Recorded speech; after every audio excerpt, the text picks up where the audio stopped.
Paula, and I'm going to share to you my ideas on how to solve KenKen puzzles.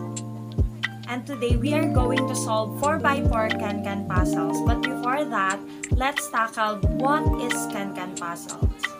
KenKen puzzles are number puzzles that uses 4 arithmetic operation to fill in each box of the puzzles. Let's start. We are going to solve a 4x4 puzzle. So these are the steps I take. First, write the numbers 1 to 4 at the bottom of the puzzle. This is an easy way to remember what number could be in each box. Fill in the freebies, and in this puzzle, there is one freebie and it is a 4. So I'm going to write a 4.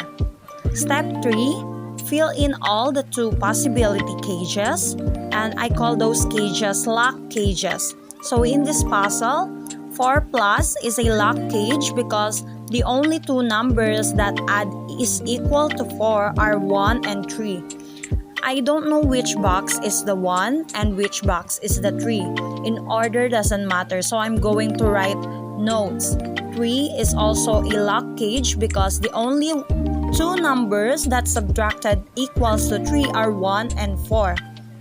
So I'm going to write the note 6 times. So 6 is also a lock cage because the only 2 numbers in this puzzle that multiply is equal to 6 are 2 and 3. So I'm going to write notes. Next is to fill in the possibilities for each box and solve. So 2 division and a 4x4 is always 1, 2, or 4 because 2 division has to be 4 divided by 2 or 2 divided by 1.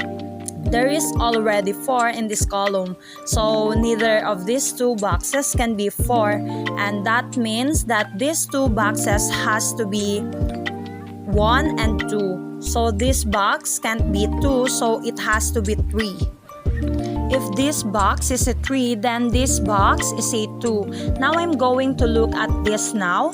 If these 2 boxes has to be 1 and 4, then this box can be a 1. So it has to be 2 and this box is a 1. Again, look at this row.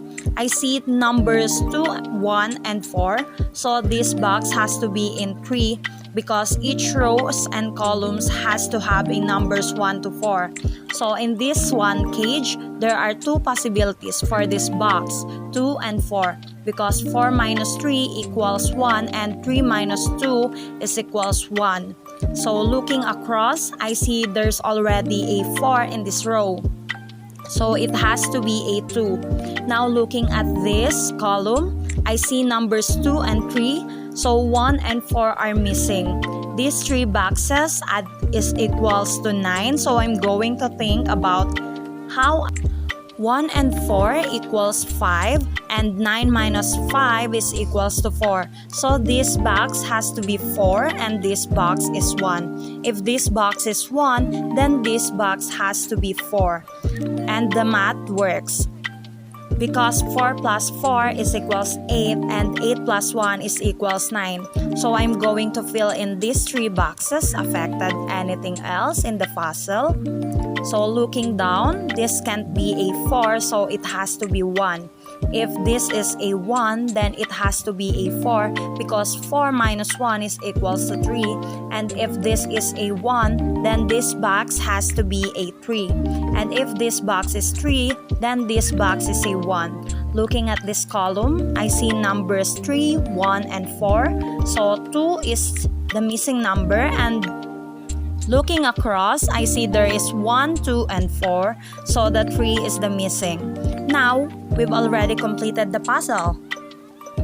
Let's now tackle the George Polia's 4 steps in problem solving. There are 4-step process for problem solving.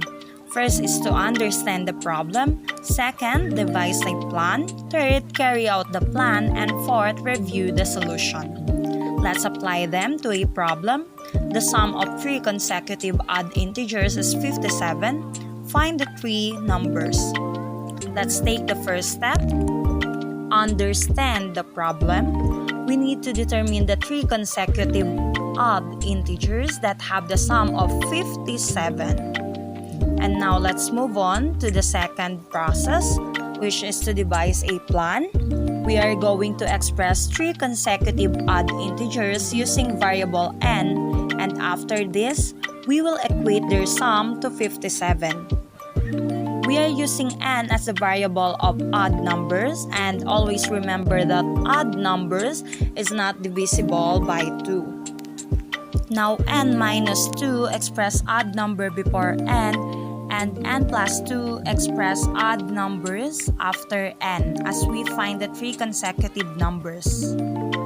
Now let's move to the third part, which is carry out the plan. We will going to express 3n equals 57 divided by both sides by 3, so it will become 19. n minus 2 will become 19 minus 2, and it is equals to 17, so the odd number before n is 17. n plus 2 will become 19 plus 2 is equals to 21, so the odd numbers after n is equals to 21. And now, we are going to add the 3 consecutive integers, which is the 19, 17, and 21. And as we add them, we are going to get the 57. Therefore, 19, 17, and 21 are the 3 consecutive features which sum is 57.